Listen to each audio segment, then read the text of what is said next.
Good morning, everyone, and thank you for participating in the West Virginia Apprenticeship Summit for 2026 as we celebrate National Apprenticeship Week. We're thrilled to have you here today, and as we focus on growing and strengthening apprenticeships in the state of West Virginia. My name is Nick Nunnery. I am the Apprenticeship Program Coordinator for the West Virginia Division of Economic Development. Before we get started, just a quick overview of logistics. Feel free to help yourselves to our breakfast that we have set up. Bathrooms are going to be located down the hall to the left and the right of the elevators if y'all need to use those. So we have a packed and informative session moving ahead today. So we will have time for networking and stuff like that after this event. So feel free to stick around and talk with some of your colleagues and coworkers to see how it is that we can partner together and promote apprenticeships in the state of West Virginia. So we have a packed morning, so we'll just go ahead and get started with determining and defining what an apprenticeship is. Please join me in welcoming Mike Ferrari and Adam Mouse from the U.S. Department of Labor as they try to define and explain what is an apprenticeship. Adam and Mike, please feel free to come up to the table and tell us what an apprenticeship is and what they are.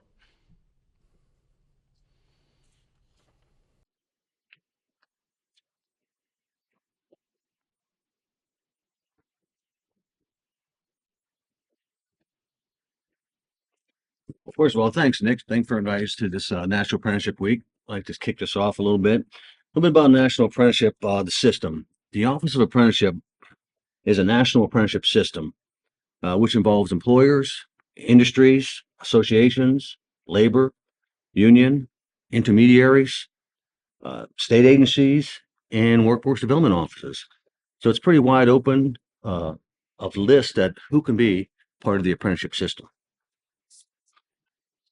There are five main components that distinguishing factors. One is an industry-led by the sponsors. It's a paid job. You earn while you learn. There's the education compartment, which is related training instruction, which can be done in-house or our community college system, or CTEs, online programs, and other medias.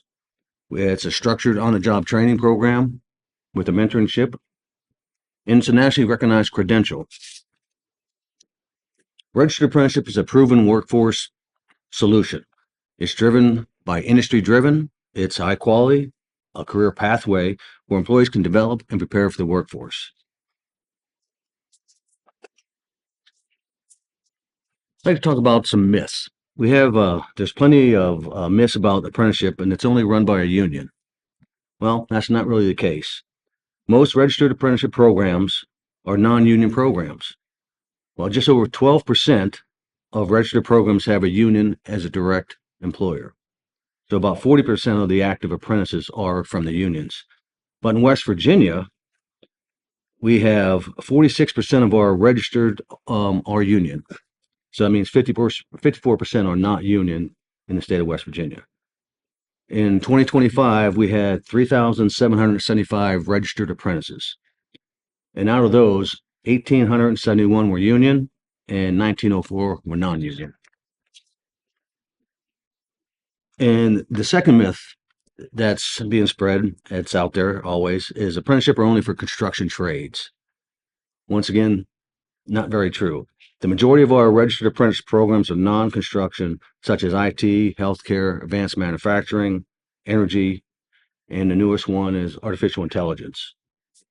In West Virginia, in the construction, we have the most registered apprentices. It's 1,558. Then our next is public administration, to include our Division of Highways, which is one of our has the most registered apprentices programs in the state, and they're at 1,043. And then we have healthcare is following up with 586, just for some numbers in West Virginia. And the last one I'll talk about is a myth is about apprenticeship is for young people. Once again, not so true. Registered programs are for any career stage. And currently, right now, the average registered apprentice is 24 years old. In West Virginia, is 27 years old. So with that, the registered apprenticeship system is wide open, and myself and Adam Mouse is the two in the state that we will field all your questions and hopefully we can answer what else you have. Okay. Thank you for that information, Mike. It's very insightful and definitely, clearly, apprenticeships are a vital component to workforce development.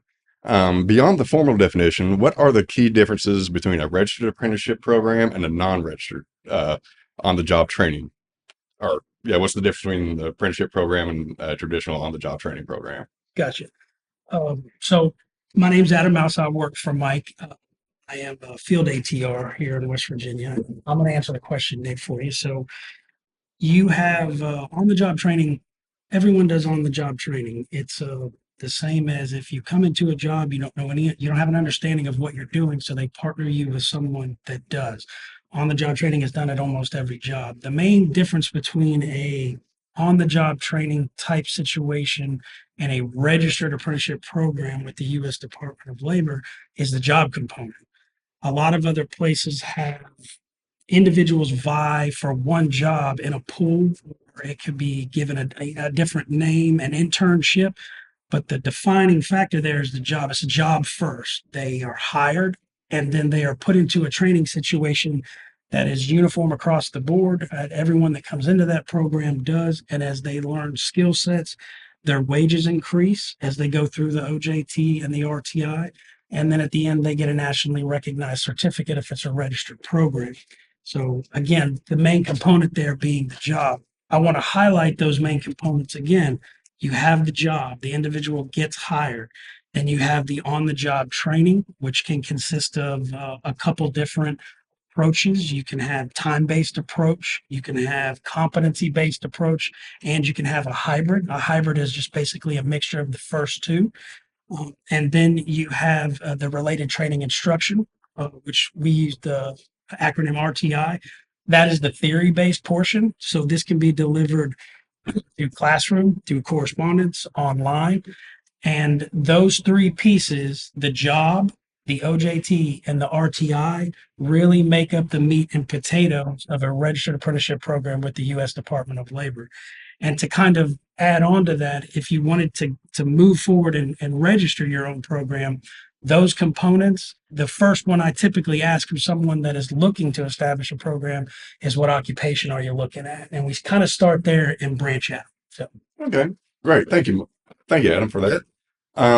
If an employer is wanting to start an apprenticeship, what is typically the first step for an employer who has never had an apprenticeship program and wants to register with the DOL? I'm sorry, Nick, I got ahead of you there because we had so let me answer that one also. Again, the main point here is we have to have an employer and we have to have that job. But that first part of this is finding the occupation. We recognize something north of 4,000 different occupations across many different industries. As Mike talked earlier, a lot of people think we're involved only with unions and construction, but in the last 15 or 20 years, the Office of Apprenticeship has really tried to move in a accepting of more non-traditional approaches. Again, it's the employer and the occupation. We really start with that. A lot of times the employer already has somebody in mind that they want to attach to the program. Could be a newer individual or an individual that's been there for some time. And that typically may end up being the first apprentice or maybe even the first mentor of the program, because we need them to be involved in the building out of the work process that I talked about earlier. You've got the job component. Now we need to have the OJT and the RTI and then the wage. I don't know if I highlighted earlier, but the wage is determined by the sponsor. We don't determine that. As long as there is a beginning, a middle, and an end, that's what we're after. So, and it can be more than that, right? In different programs, you can add based upon meeting certain requirements, whether it's time-based. It can be, if it's a competency-based program, we've seen individuals build in, you have to have a number of competencies before you can move to the next level. So I think the biggest part here is once you've got the main pieces, the occupation or the employer, right, and the job, then you have the OJT, the RTI, putting all that together is my job to put it forward, and that's it. That's your registered program right there. But the main part is getting that information out of the prospective sponsor, right? We have plenty of examples for you, but in the end, it really comes down to what it is they're looking to do. We try and customize what they're doing to fit inside apprenticeship and register programs. Okay, great. Thank you again for that information. Where can an employer or someone who's looking to be an apprentice find some information about apprenticeships? Is it still apprenticeship.gov? I would say so, yeah. So we brought the website on. It's probably been online about 5 or 6 years. Uh, it's not the best, but it does have many tools embedded in it. To be perfectly honest, you can start a program and never even talk to Mike or I in this state. You can actually get the paperwork all the way to about the 5-yard line, as I like to call it, and then Mike and I step in. We review the paperwork and can register the program. I've only done it a handful of times, but it can be done. If you can do it from apprenticeship.gov, there's really two sides to the site. There's an employer side and a career side. And even on the career side, there's a little, I'll make a little plug for the Apprenticeship Finder. I call it like the Google of Apprenticeship Finder. If you punch in a keyword or an occupation that you're looking for, a city, a zip, a county, it can break it down in West Virginia, or it can break it down nationwide for you. So the website has an immense amount of information embedded in it, where Mike and I have seen most people cannot start and finish a program by themselves. We like to step in and be able to provide that assistance, right? That technical assistance. But it is out there for people to start it all on their own. And like I said, get it almost to the registration point. So. Great. It's great. Thank you for that information. Yeah. Up next, will we be focusing on the academic and training side of apprenticeship programs?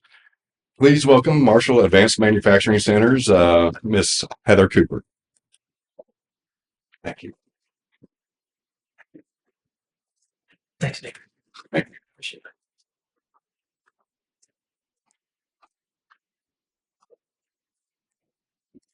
Good morning, Heather. Thanks. So tell us a little bit about Marshall Advanced Manufacturing Center's apprenticeship programs and what it is that you do as the Director of Apprenticeships at Marshall. Sure. So Marshall Advanced Manufacturing Center is a national group sponsor for manufacturers nationwide. We were awarded over $11 million from the Department of Labor to help manufacturers start or reestablish their registered apprenticeship. And so our goal is to take that initiative and grow it as wide as we can. Currently, we've also signed an agreement with the Department of Education to take that initiative and implement pre-apprenticeships throughout all of the high schools, career centers, and VOTEC centers in the state to create pipelines for registered apprenticeship companies that we are currently working with.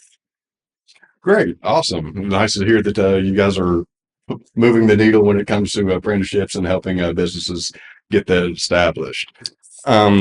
We hear a lot about evolving technology. So how are educators ensuring that the related training instruction that Adam previously mentioned remains current and directly relevant to the rapid technology changes in high demand industries? So we are staying up to date with all of the evolving technologies. We currently are purchasing multitude of different related training systems, learning management systems that companies can use. Again, it is all paid for under the grant. So these are free learning management systems that the employees are able to use to implement their related training instruction. Systems such as Tooling U, WorkForge, and Thors. We also provide hands-on training. So if they have specified or customized training that they would like to implement, we can also work with them at providing that at no cost. Awesome. It sounds like you guys are investing a lot into training and helping the businesses and employers and the trainees as well. What flexible delivery methods like a hybrid or online training models are being successfully implemented to make education and training more accessible for apprentices in West Virginia? Well, we realize that not every company is the same. Some companies like a online approach, some of them like a face-to-face approach or a hybrid of both. So we make sure that we offer those services at whatever aspect that they are looking for. We do realize that 100% online is not the most suitable route for most companies. So that hybrid approach with the face-to-face component plus the online related training materials is a great combination for most manufacturers that are looking to start their registered apprenticeship. Awesome. I love what you guys are doing to get the word out there and get the training started. My next question is, if any employer wanted to start an apprenticeship, what are the first steps for them to train at your organization? What's great is about our apprenticeship team is that a company has a whole team at their disposal. So the first step that we take is meeting with the company, seeing what their training needs are. What do they want their apprenticeship to look like? They actually get their own business outreach specialist plus a program manager to help develop their curriculum and training model. And then once we meet with the team, we kind of define what the next steps are and then start with the registering the process of registering the company, selecting the mentors, registering the apprentices.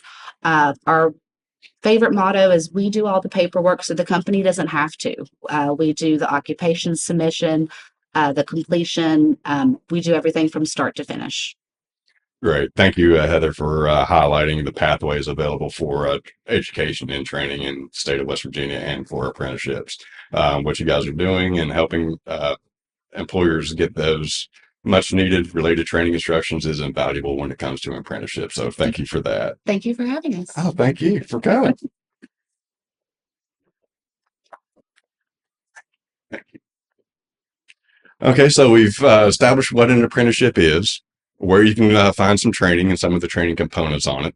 Now, the next question generally is, how do we pay for this, and what is this going to, how is this going to affect our bottom line? So a key component of successful launching and maintaining an apprenticeship is securing necessary financial support.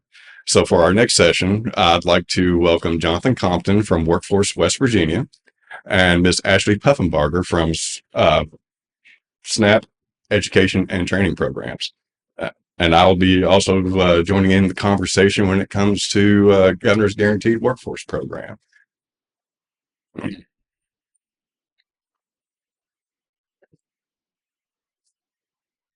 So we'll just go along the lines of situation is normal and go ahead and introduce yourselves and tell us a little bit about your organizations and how they can help with some funding needs that are available from you all.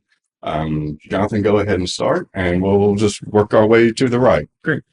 I'm Jonathan Compton. I'm the Assistant Director of Workforce Development at Workforce West Virginia. One of our primary roles in my unit is to implement WIOA or WIOA funding across West Virginia to our 7 local workforce development boards. That's the federal government's primary funding stream for workforce development in the states.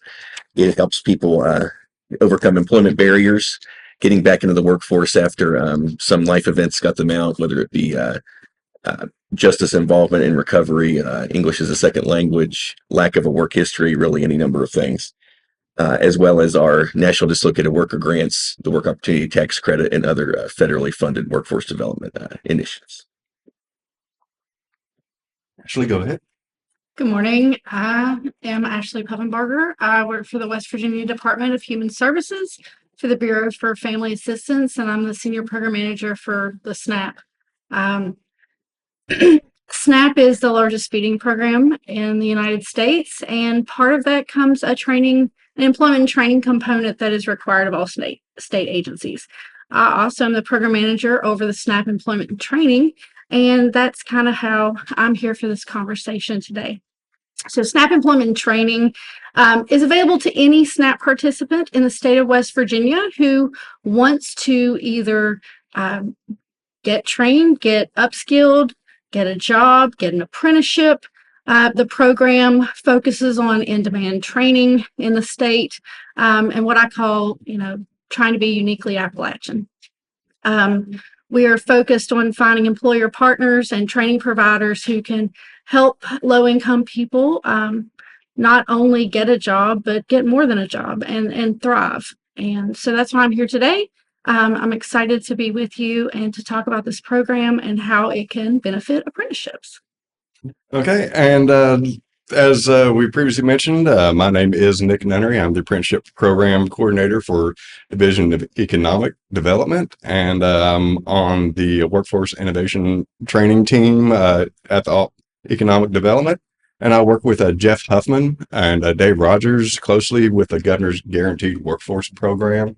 And what that program does is it offers training funds to employers up to $2,000 per individual for any of their training needs. And those training needs can be apprenticeship or non-apprenticeship. So we use those funds a lot to help promote education and training for current employees of a said business to upskill them and get them their skills, and they're also related training instruction as well. So that's how we all kind of work together and blend our funding streams when they are appropriate and when they are available to help offset a good portion to sometimes in some instances up to 80 to 90% of related training instruction. So it's a pretty good programs once they're blended together to help offset a major portion of training costs for employers in the state of West Virginia. So we'll just go back down the line, starting with Jonathan and then Ashley and then myself. So for small business with limited resources, how can your funding stream encourage and expand apprenticeships? So from an employer perspective with WIOA, there's a lot of opportunity to partner with the local workforce development boards on the job trainings. In particular, for small businesses, the federal guidelines are a lot more favorable for businesses under a certain number of employees to get some either salary reimbursement, help those individuals entering your job with required equipment, whether it be steel-toed boots, books, other training materials, things of that nature. So where WIOA really comes in and shines are those supportive services that maybe are going to prevent an individual from starting your job or your apprenticeship. WIOA can really help them either with even childcare, transportation. If there's a barrier to them starting your apprenticeship or your job, WIOA can, if they are eligible, typically step in and sort of fill in some of those gaps, as well as helping you as an employer subsidize those salaries in some cases. We also have other avenues at Workforce West Virginia outside of WIOA. We offer a federal bonding program that gives some employers some insurance with federally incarcerated individuals coming back into the workforce. So there's a few different avenues to explore with, both just helping with pay that salary and helping you actually get the people through the door. We find that a lot of times those barriers, you may have a willing and talented individual, but if they can't figure out how to get to the office every day, it doesn't do anybody any good. So helping out with those supportive services are really where WIOA can kind of shine in that situation. Ashley, same question. How can a small business with limited resources and how can your funding stream encourage and expand apprenticeships? So with SNAP employment and training, the state funds what we call third-party providers or third-party partners, and those are individuals or entities that provide the training and the skills and the sets necessary to help our participants. So that could be a small business, it could be a community and technical college, it could be an apprenticeship, it could be a nonprofit, it could be just a private entity in general. So what it can do is it's typically a reimbursement program. So let's say that the employer is already spending a certain amount of dollars on training, on specific clothings that are necessary for on the job, or they have to have someone come in to do a very specific particular part of the training. If you are a third-party provider with SNAP employment training, allowable expenses can be reimbursed 50%, which means the money that you are spending already to provide these skills and this on-the-job training in your apprenticeships or as a small business, we could then reimburse 50% of that back to you. So then you can take those funds and you could reinvest it back into your business or provide something additional to the participants that you are helping us, the state, to serve. So SNAP employment training is very flexible. It's designed intentionally to be flexible because we want to get the best possible resources in order to overcome those barriers that we know exist in our state and for the people that we serve. Okay, great. Thank you. With Governor's Guaranteed on a business that has limited resources, our funding stream can help promote apprenticeships by offering up to 50% training cost reimbursements back to the employer for those related training instructions, and also blended with WIOA and E&T funding, again, as I mentioned, it can significantly lower the cost of training because training is a lot more expensive than what it used to be, as we all know. So, and some businesses are a little bit more hesitant because of their profits and loss margins, but this can help offset that cost and also increase skill set, lowering waste and overtime, and help eliminate some production issues when it comes to skill. Can the panel elaborate on any specific examples of how your funding streams have incentivized apprenticeships or pre-apprenticeships in the state? I can take Yeah, that one. go ahead. Yeah, so there's a lot of specific examples throughout the state with our local workforce development boards, working with local employers to, maybe the employer has identified a need, and those local workforce development boards can sort of match the population to that need. I can think about, in particular, in one region, we have a second chance employer that utilizes a lot of what's called transitional jobs under WIOA. So under those, we're allowed to actually subsidize the entire wage of that individual, given if that individual does not have any work experience at all. So this organization is able to fully staff their nonprofit doing other recovery work in the community with these transitional jobs. So our Workforce Development Board has identified the population of individuals with no prior work experience, matched them with the nonprofit doing the work in that area.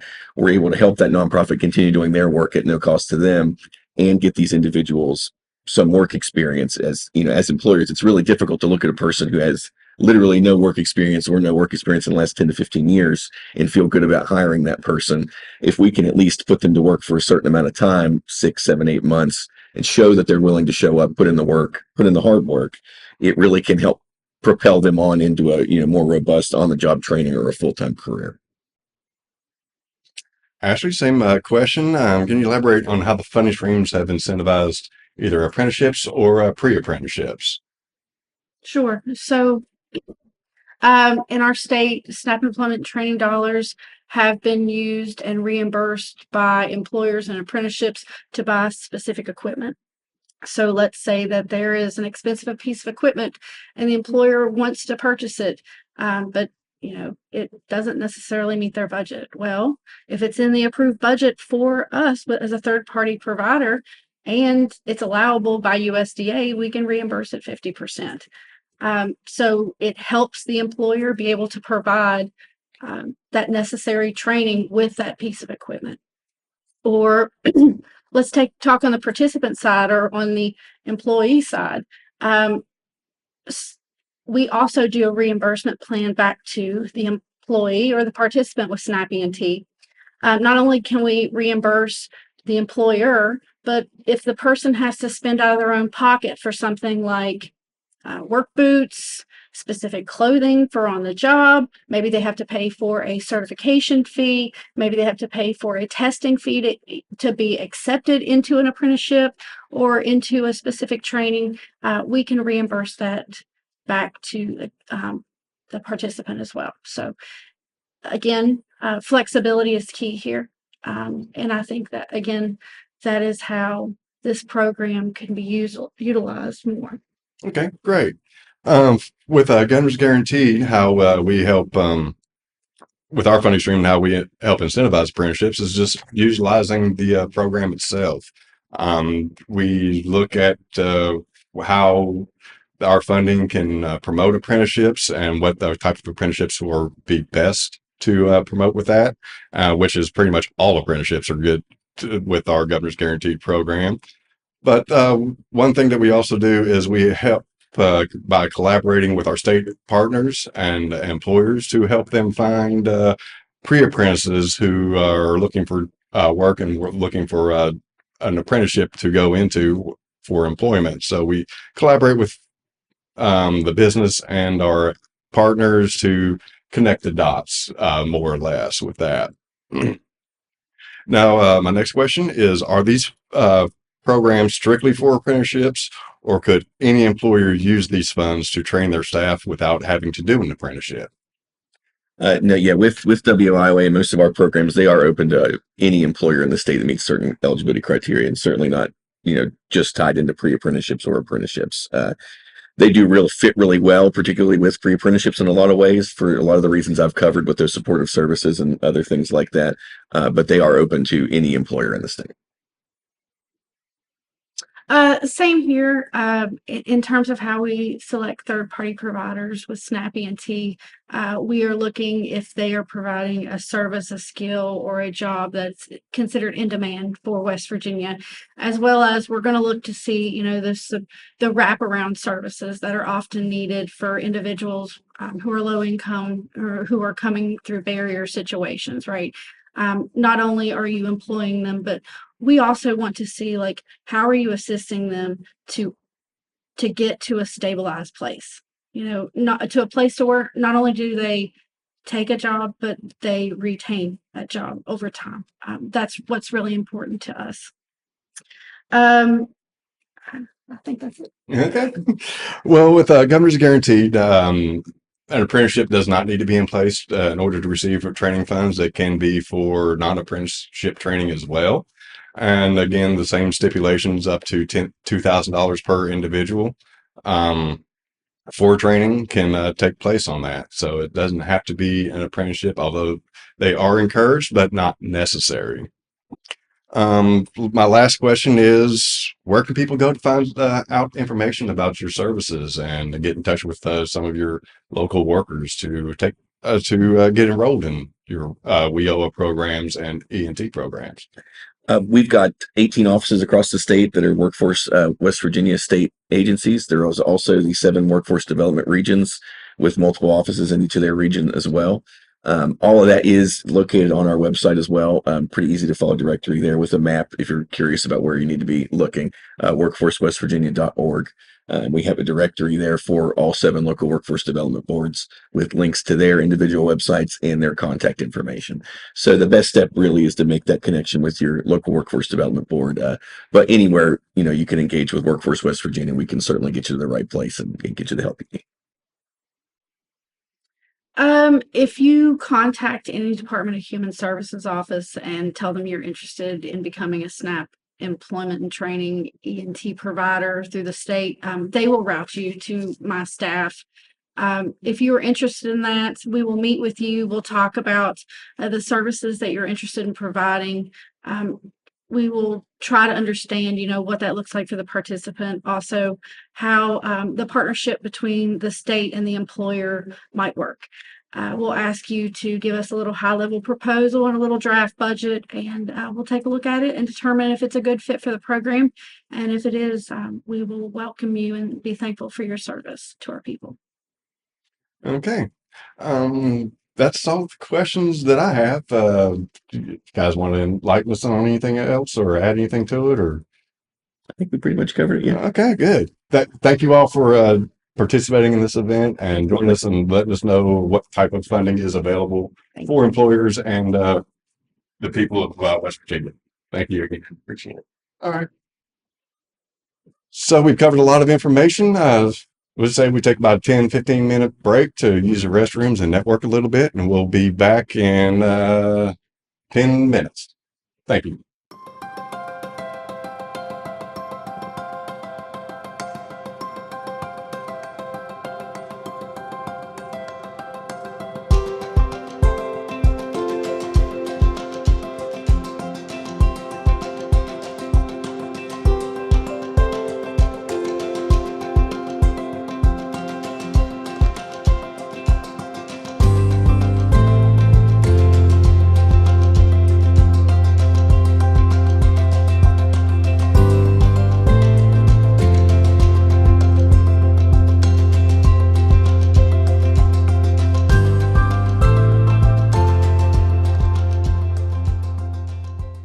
Welcome back, everyone. Our next 2 sessions will be focused on employer panel discussions.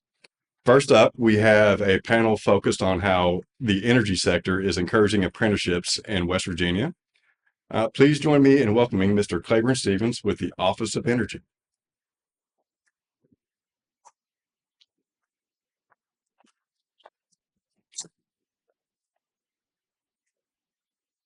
Thank you, Claiborne. I'll go ahead and turn the mic over to you. So go ahead and tell us what West Virginia Office of Energy is doing to help promote apprenticeships and training in apprenticeships.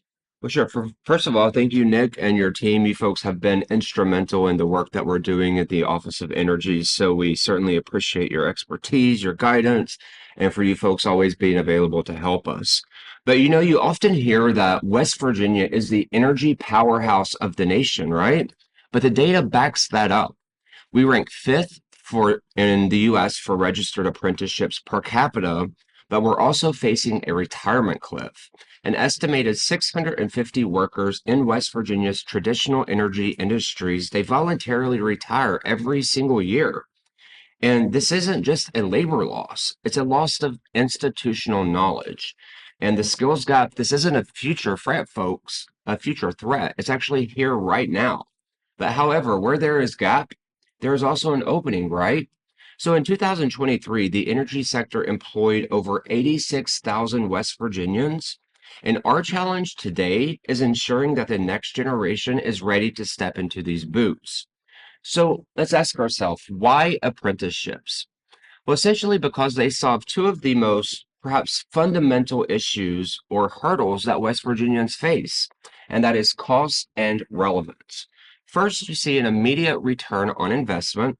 A worker completing a registered apprenticeship program on average earns about $77,000 in their first year.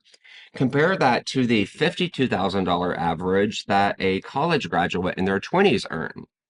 And also, let's talk about some of the lifetime gains of apprenticeship programs. Over a career, an apprentice can earn roughly $300,000 more in wages and benefits than their non-apprentice peers. And for every $1 an employer invests in an apprenticeship program, they see an average return of around $1.47 and increased productivity and reduced turnover. And this is according to the U.S. Department of Labor. So here in West Virginia, where we are fighting to keep our best talent right here at home, these apprenticeship programs aren't just training, they are essentially a retention strategy, right? So this is why our team at the West Virginia Office of Energy has developed a specific energy internship program. We recognize that inspiration must precede instruction. So before we can ask students to commit to the rigors of the technical mastery that an apprenticeship program offers, we must first invite them to envision the high-level impact that a career in the energy sector can have. Our program bridges that gap between learning a trade and learning how to lead in an industry. But we're not just talking about coal and gas here, folks. While these do remain our bedrock of energy production, other jobs in West Virginia's energy sector grew by roughly 20% recently, and that's when including transmission and distribution. So in fact, right now, we're looking at a 27-28 outlook that will require an additional 15,000 plus skilled tradesmen in the energy sector right here in West Virginia. And just in the last few months, if you've been following the current administration and what's happening here in West Virginia, you'll see that we've secured over $4.2 billion in private sector energy investments.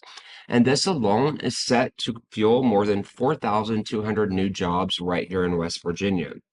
So our internship program at the Office of Energy has been designed in response to this, right? So it gives participants firsthand knowledge and experience across exciting fields in the energy sector, effectively turning that abstract job into a concrete career pathway. So moving on, West Virginia, we've always been a state that works. We have the highest energy employment per 100,000 workers in the country. But to maintain that lead, we must move from a model of hiring for today to building for tomorrow. And apprenticeships and internships, they're not charity and they're not extracurricular, folks. These are essential infrastructure. So by investing in these pathways, we aren't just filling a gap, we are fueling the next century of West Virginia progress and expertise in the energy sector. Finally, folks, we don't have to guess what the future of West Virginia looks like. It's standing right in front of us, ready to get to work. But we can't build that future alone. It takes all of us working together, employers, educators, leaders, government agencies, to turn these opportunities into reality. So by opening our doors to internships and apprenticeship programs, we aren't just filling a headcount here, we're passing the torch. So let's make sure that when the next generation looks at our energy industry, they don't just see a job, they see a lifelong fulfilling career right here at home that truly makes a difference. So with that, Nick, that's the presentation that I've prepared. Again, I appreciate you having me here, and I'm happy to take any questions that you may have. Thank you, Claiborne. That was very informative and very well put. Thank you, sir. When it comes to energy technology, what specific skills gaps are companies currently facing in the energy technology sector, and how can registered apprenticeships be most effective to close those gaps? Great question, Nick. And we see artificial intelligence and technology specifically related to the energy sector exploding not only in West Virginia, but nationwide. And the energy technology sector in West Virginia, it faces a significant structural mismatch between our current labor capabilities and the specialized demands of a modern power grid.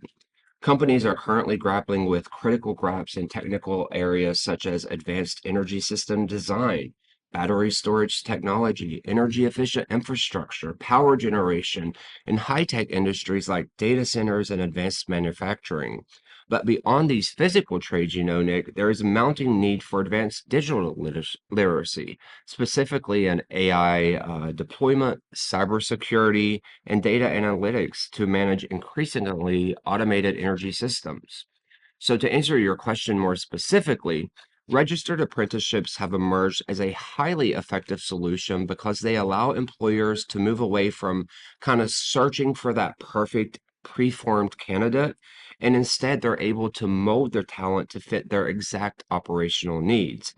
And by providing this structured kind of earn while you learn model, these programs verify competency through nationally recognized certifications while simultaneously reducing turnover, which is a vital benefit in a competitive market where retaining workers is just as critical as finding them. Very true. Yeah. Okay. And my next question is, in what ways do you see emerging technologies creating new apprenticeship opportunities in West Virginia over the next 5 years? Sure. I do have some notes on that. Let me find them here now. Oh, right here. So, yeah, over the next 5 years, emerging energy technologies, they're going to essentially catalyze a diverse array of new apprenticeship pathways across the state.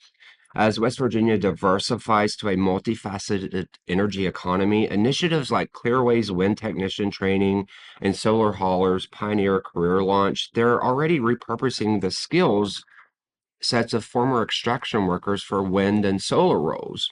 But if we're looking forward to 2030, the Marshall Advanced Manufacturing Center is spearheading a national hub to standardize training for evolving fields like battery manufacturing and robotics. So additionally, the expansion of like high-load data center infrastructure and grid modernization will likely open up specialized apprenticeships in substation operation, line maintenance, advanced HVAC systems, all of these designed, for large scale technology, cooling, and integration systems, Nick. Okay. Awesome. That's great. My last question for you, Claiborne, is what are the primary benefits and potential challenges of integrating a formal apprenticeship program for existing talent acquisition and training strategy in the energy sectors? Another great question, Nick, and we get asked that question quite a bit. What are the hurdles? What are the boundaries that we must overcome to actually get this program registered as an apprenticeship program? So integrating a formal apprenticeship program into an existing talent strategy, it does offer compelling financial and operational benefits, but again, it isn't not without its hurdles. Organizations that adopt this model, they often see a significant return on investment, with data showing, again, for every $1 an employer invests in an apprenticeship program, they see an average return of around $1.50 in value through increased productivity and lower long-term recruiting cost. So, Nick, these programs also foster a deep institutional loyalty, and they provide a clear succession plan for aging workforces. However, again, some of the primary challenges include the high upfront cost of wages and classroom instruction, as well as the administrative rigor required to meet the U.S. Department of Labor standards. However, successful integration requires dedicated internal mentors and a commitment to maintaining rigorous training schedules alongside daily operations. And as our previous panelists have alluded to, there are numerous resources in the state that's available for employers to overcome these barriers, Nick. Great. So for the energy sector, it sounds like apprenticeships is kind of a no-brainer when you're looking to fill those skills gaps of the silver tsunami and new employees coming in. 100%, Nick. And kind of on closing, with more than $12 billion invested in the energy sector here in West Virginia over the past year or so. Again, we're looking at 15 to 20,000 jobs being added right here in West Virginia within the next 2 to 3 years. So we're looking at a unprecedented need for skilled trades, and I do think that apprenticeships are going to be our key to address that. It definitely sounds like we have our work cut out for us. 100%. Okay. But we can do it together. Can do it. Yeah, Yes, yeah. I'm fully confident with all the brain power in this room. We can meet those goals. 100%. Yeah. Well, thank you, Claiborne, for that excellent presentation. Thank you much, my friend. Appreciate you. No worries. Uh-huh.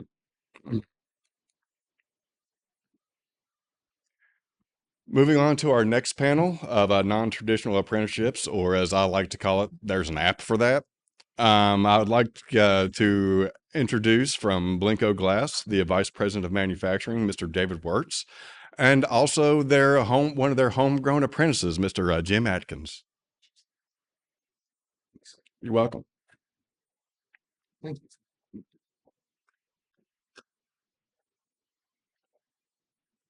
So, Dave and Jim, go ahead and tell us a little bit about Blinko Glass's apprenticeship, real quick.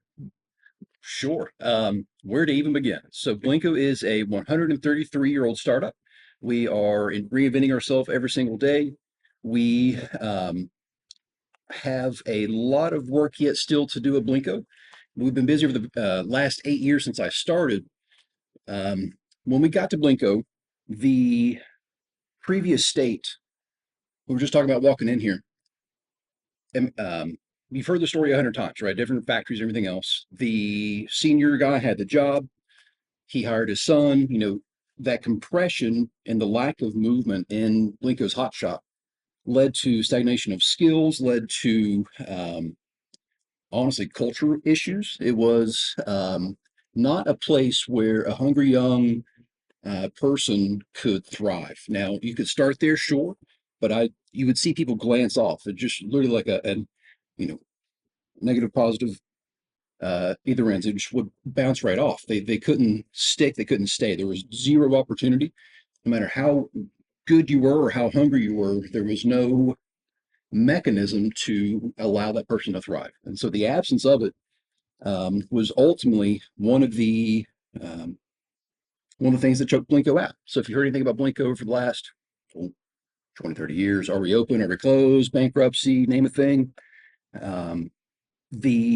One of those biggest challenges through all of that was keeping our people busy, keeping them employed. They would lay off 6 months at a time, et cetera, just trying to pay the gas bill or otherwise. But there was no active effort in ensuring the next generation of glass workers had been planted, would get watered, and would grow. None. So you weren't going to eat tomorrow because you weren't thinking about it today. It's just simply how it was. Now, however, the apprenticeship gives us, not only does it sound cool, right? You get to come join the apprenticeship Blinko. It's a whole, it's a package almost, but it is a literal mechanism to break apart the structure, the monotony, and the way I kind of see it, the rot that kind of devolves after the 130 plus years of being in business. So it is. It's just, it's a program, right? You got to invest, you got to participate, and you have to dot your I's, cross your T's sometimes, but the overhead is not really consequential at all because the yield is worth it, right? You get people like Mr. Jimbo here, and without the apprenticeship, Jim would have absolutely already reflected off and be somewhere on a completely different, orbit, different planet. So to change things at Blinko takes a lot. We are proud to be that preservationist of West Virginia's history. There used to be over 400 glass manufacturers in West Virginia alone. If you plot them on a map I did the other day, it looks like the Ohio River just red as can be because of the access to cheap labor, cheap resources. And again, tales all the time here, West Virginia resource extraction, right? Take sweat, sand, get beautiful glass objects. But to be one of the last 4 glass manufacturers in West Virginia, to be that last ambassador of mouth-blown objects, we got Roll Sheet Glass at Paul Wismock doing awesome stuff. There's Davis Lynch doing some globes. They do crystal and some opal whites. There is Marble King. They actually batch and make their own recipes and colors and things. Learned that the other day. I thought there was something. But then there's Blinko, right? One of, if not the world's largest mouth-blown raw resource manufacturer. And that's right here in the mud banks of Milton, West Virginia. So the apprenticeship is the thing that allowed us to shake loose some of the rust at Blinko. Now, a lot of rust at Blinko, a lot of shaking off. But we're glad to have it, and we are, without a doubt, significantly better because of it. Good.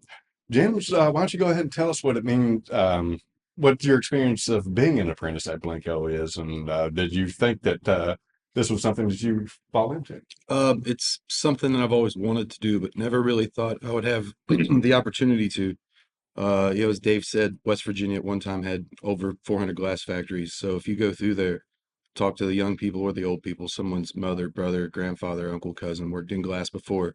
So there's always been a want to get into the glass industry. There just never really was an avenue until Blinko started the apprenticeship program. And it allowed people like myself to not necessarily make a job change, but more like a career change. It's always, it's like I said, it's always something we've hungered for. We've never had the opportunity to get into.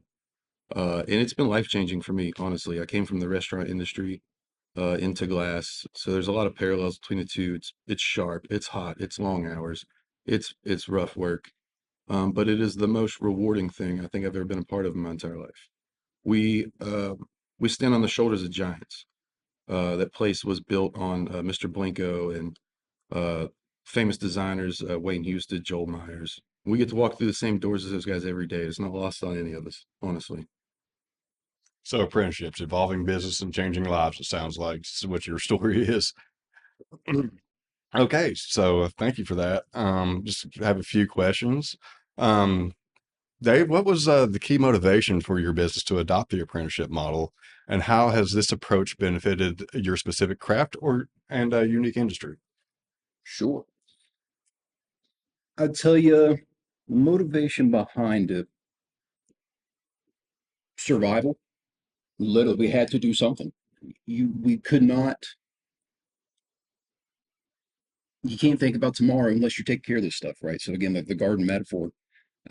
So much so that the way that we have calibrated ourselves in the apprenticeship is we think of a 20-year-old person joins us. You're not going to get rich at first, right? But you will get 40 hours of work. You'll get benefits after 90 days, 80% employer-paid health insurance, 3% company match. That starts at 90 days. If that 20-year-old person sticks and goes to our apprenticeship's pretty long. It's 10,000 hours. It's no joke.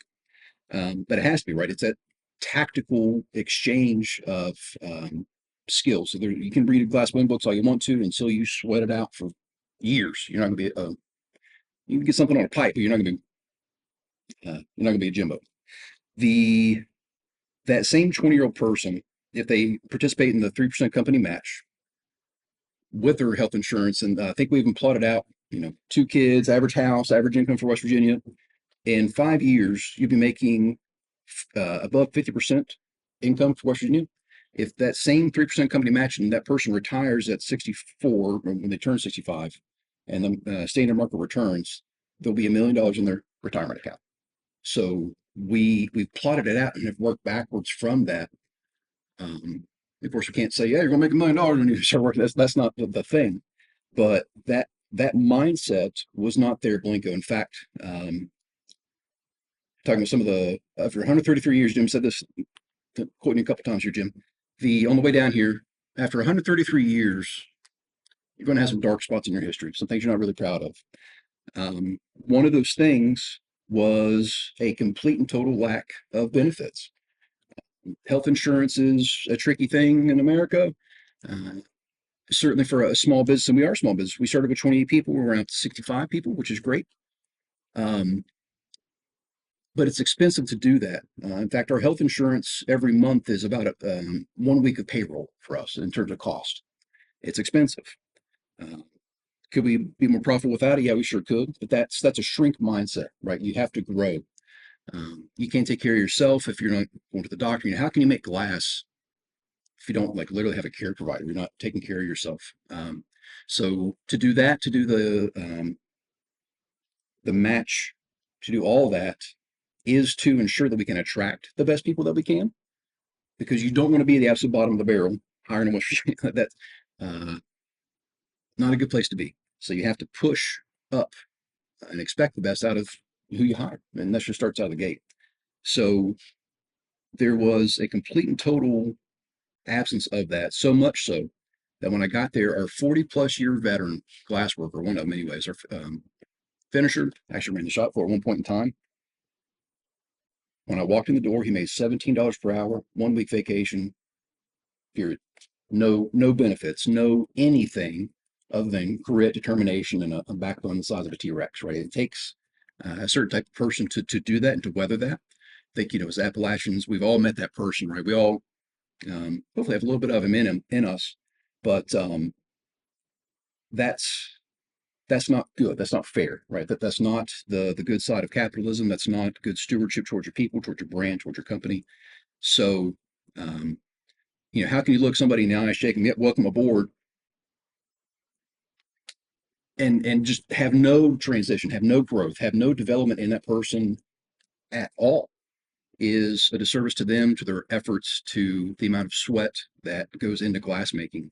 So the longitudinal direction in which we think is literally in 100-year increments. So Mr. Don Blinko, a lot of people have job descriptions, 2 or 3 pages, get a job manual. We don't got that.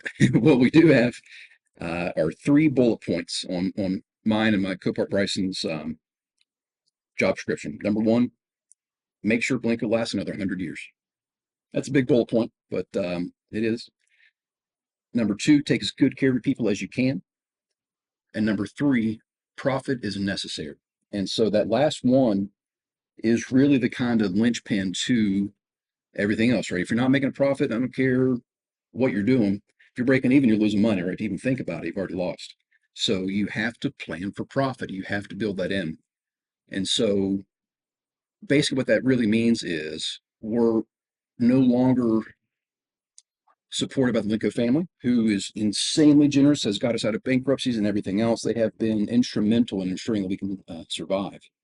But if we aren't being mindful of that profit thing, if we're not planning to have health insurance, if we're not planning to have it through 401k match, you'll just get snuffed out. And Blinko has been snuffed out a couple of times through the generosity of the Blinko family and others, and our customers, our collectors that keep us alive and continue to buy from us time and time again.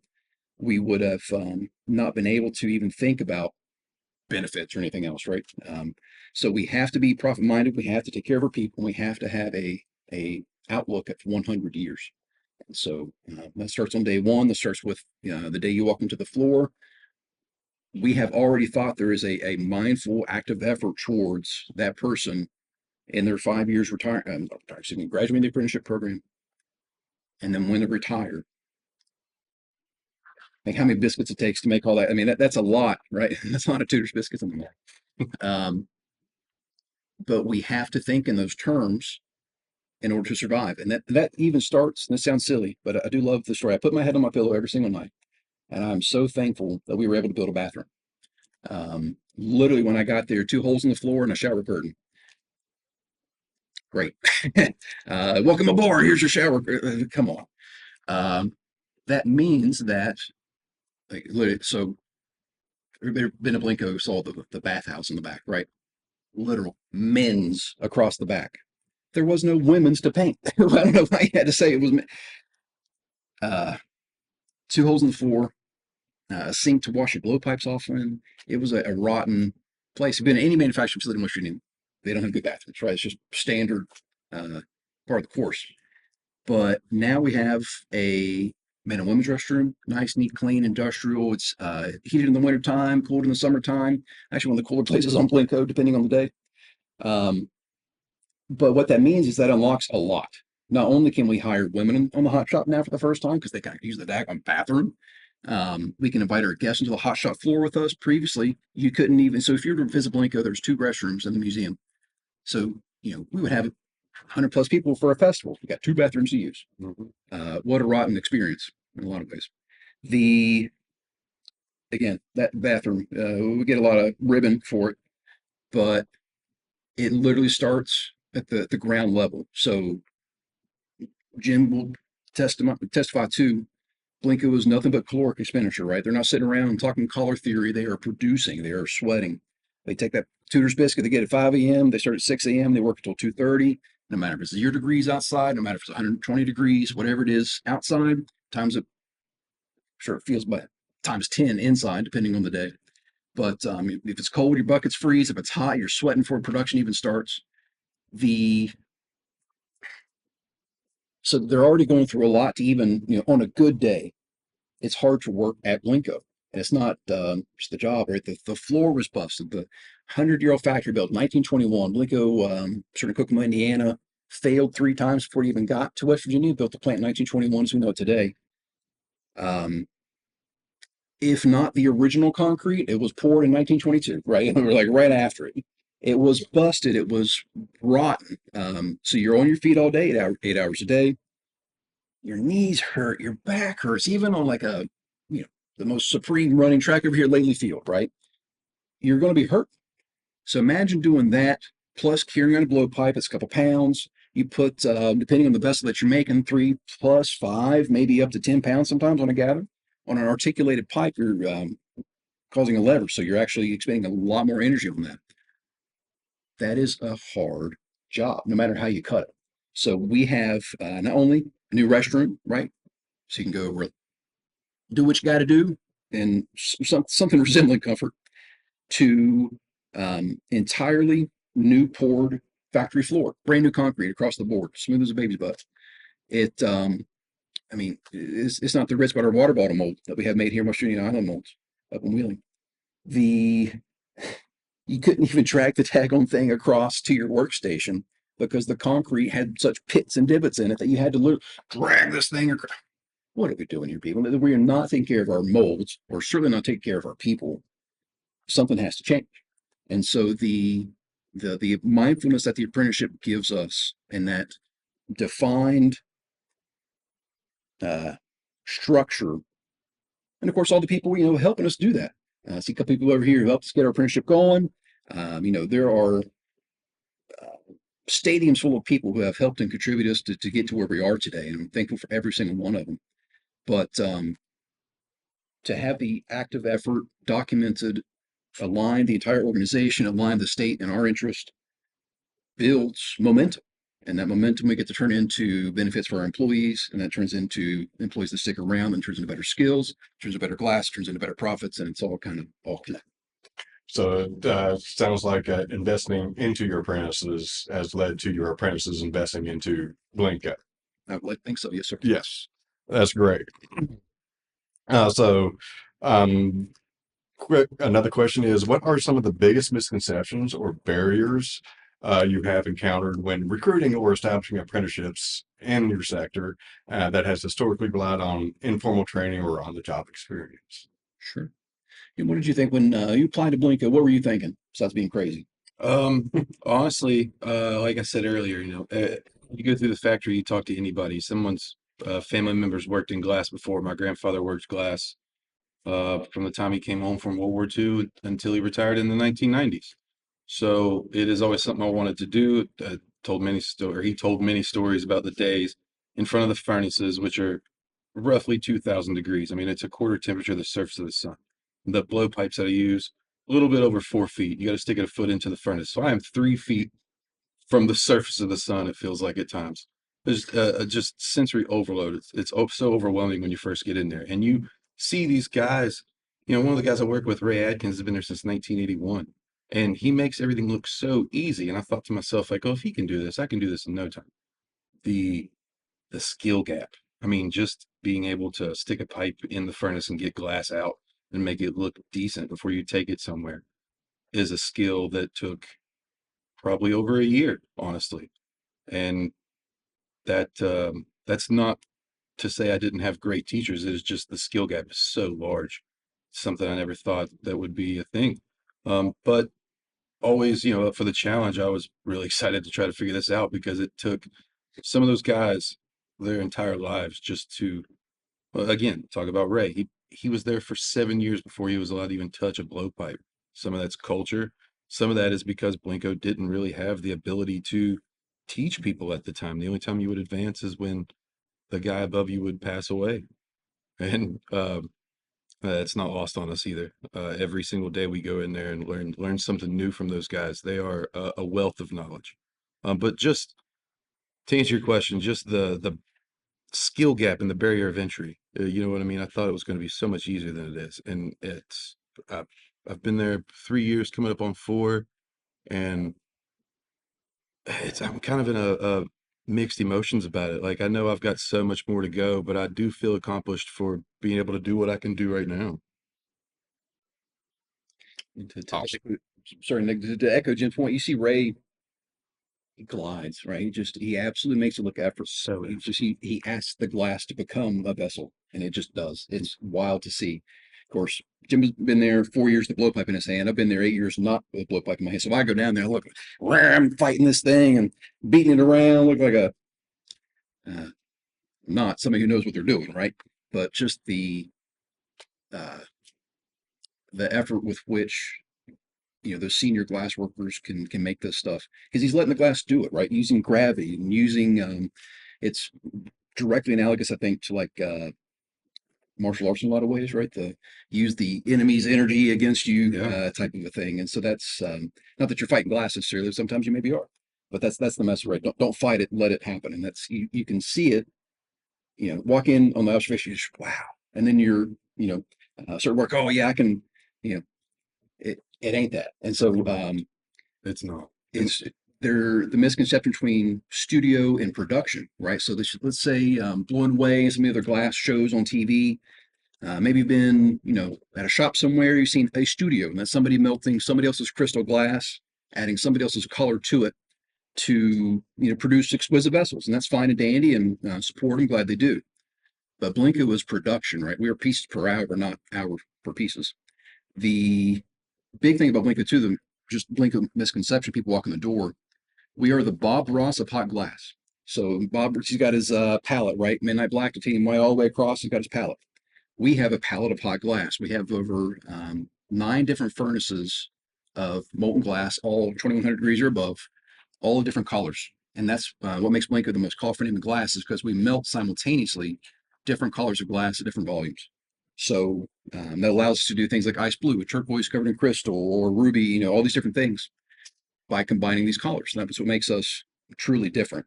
So we're not sitting around, talking color theory. We're not sitting around,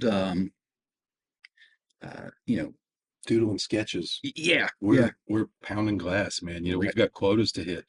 And that's kind of what we pride ourselves in. Talk about all those guys that came before us.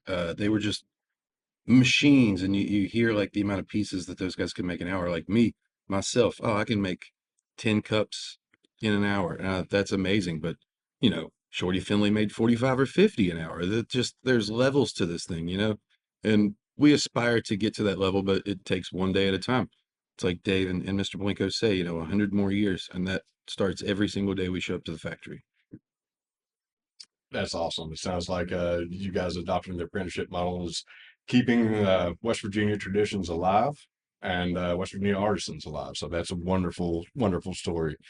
My next question is, how can state agencies and educational partners collaborate with industries like yourself to standardize yet a flexible curricula that meets specific, often niche, training needs of non-traditional apprenticeship programs?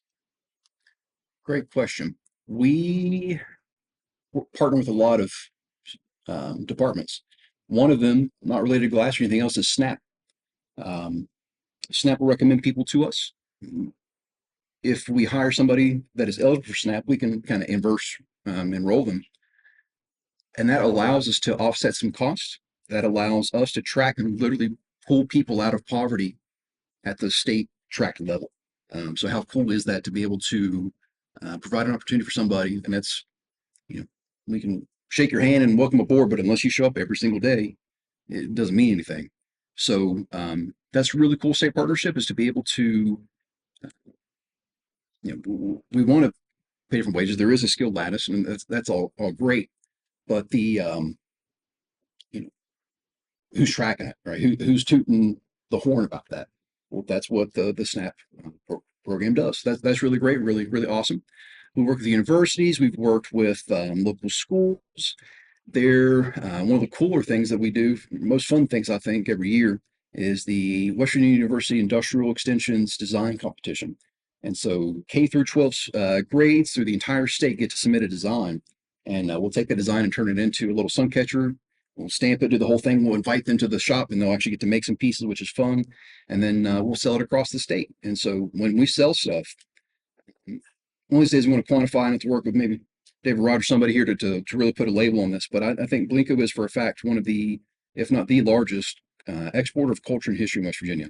We take sand, add sweat, and we ship 80% of our products outside of West Virginia. So some of our releases on day one ship to all 50 states. And so that's just, we are that ambassador in a lot of ways, right? So we're taking that color and the cool things, and we export it. And that starts with a state partnership and a program to distribute that stuff, to get the interest evolved. And the network effect is real and big. West Virginia is a small population. I think a pretty big state. We're all spread out, but there is a community, and there is that network of people. When we first started 8 years ago, we were wholly ignorant to glass, to manufacturing, apprentices, the whole thing. It's taken more than a village to get Blinko to where it is today. And our partners across the board, the ones that support us, we could pick up a phone call now. We've got a nice Rolodex, right? We can get some things done. We have partners, and then of course we work directly and closely and very well with the DEP and other, enforcement arms. So we, again, take good care of people. We have to be mindful of our, what are we putting out in the air, all this kind of stuff. We have to be good stewards to our area and our community. So I tell you, even the DEP and some of the other partners that are out there, the state entities, programs, are all part of us being those good stewards and being part of the program. Awesome, great. Jim, this question is for you specifically. How has an apprentice, being an apprentice at the Blinko class, helped change your perspective on apprenticeships, and has helped you evolve into a more financially stable situation, a job, and make you feel more comfortable in your job? Or go ahead and just tell us your story. Sure. Well, honestly, to piggyback off what Dave was saying a little bit, West Virginia helps out a lot in our case. I actually was awarded a grant through Workplace West Virginia, $2,000 for a tool reimbursement in the glass industry. There are very few people making tools, and they know that. Because of that, the tools to do our job every day are extremely expensive. So without having that offset, it would be very difficult. A lot of the stuff you get are hand-me-downs from a hand-me-down from a hand-me-down. A tool that was made in the factory in the 50s. There's plenty of those that are still there today. To say how Blinko or the apprenticeship has changed my life and made me more financially stable, honestly, I can't put it into words. Again, coming from the restaurant industry, the margins are tight, and you kind of work for less than you're worth, and that going into it. Out of all the years I spent there, I make more money now at Blinko than I ever did as a chef. And once again, it's something that I would have never been able to do without Dave and all the people that have helped Blinko develop this apprenticeship program. The stuff we do there on the daily basis and the things that I've learned, you really only get by getting into it, getting elbow deep into it, getting side by side with those guys that have been blowing glass for 30, 40 plus years. Those aren't really things you are going to learn in a classroom. You can learn to be a good employee, a good person, how to deal with tough situations. But when it comes to being in front of the furnace, there's nothing's going to teach you that like being there. And it's honestly helped me in my personal life as well. Not to say that I wasn't a mentally strong person, but Blinko has really opened up another side of my brain, if you will, so I see things more broadly now. Um, just from watching the processes and procedures that we do every day develop into the final product, you can apply that all through your life. And it's really streamlined a lot of my daily processes and procedures, in in many ways. It's just, man, more than the financial part, it's really nice to finally be proud of what I do. Um, the restaurant industry is kind of a thankless industry. You kind of get the bare minimum and pushed to the door to come back the next day. The people that collect our stuff, the people that buy our stuff, the people that interact with us are so thankful. Um, I've never been a part of anything like that before in my life. It's really nice to feel valued by not only the company but the customers. That's I don't know if you'll really get that anywhere else at the level that you do at Blinko or in the glass industry as a whole. And that's why we do apprenticeships, for the stories just as yours. Um, Granted, we always like to help industry, but when we get a human face to it and hear those stories such as yours, Jim, that's why we do what we do. It's awesome. I appreciate you all. Really. No, we appreciate everything it is you've worked hard for and accomplished at Blinko, and becoming an apprentice, and helping the next generation That's of right. apprentices It's not when over it yet. comes to glass blowing. Your story is remarkable, and we couldn't be more proud of you. Thank you for Thank that. you. So, as we wrap up the West Virginia Apprenticeship Summit, I would like to offer my sincere gratitude to all the incredible speakers and facilitators today. Michael Ferrari, Adam Mouse from the U.S. Department of Labor, Heather Cooper from a Marshall Advanced Manufacturing Center, Jonathan Compton from Workforce West Virginia, Ashley Puffenbarger from SNAP E&T, Claiborne Stevens from the West Virginia Office of Energy, David Wirtz and Jim Atkins from Blinko Glass. And I would also like to thank Don Ashley and Vicki Boyd for all of their help behind the scenes and helping to keep me sane while while the planning for this has been implemented. And most importantly, I would like to thank all of you for watching and learning about apprenticeships. The passion and commitment that's in this room when it comes to apprenticeships will drive the success of our state's apprenticeship future. And we appreciate you spending time with us to learn about apprenticeship. This summit is now officially concluded. And happy National Apprenticeship 2026. We'll see you all next year. Thank you.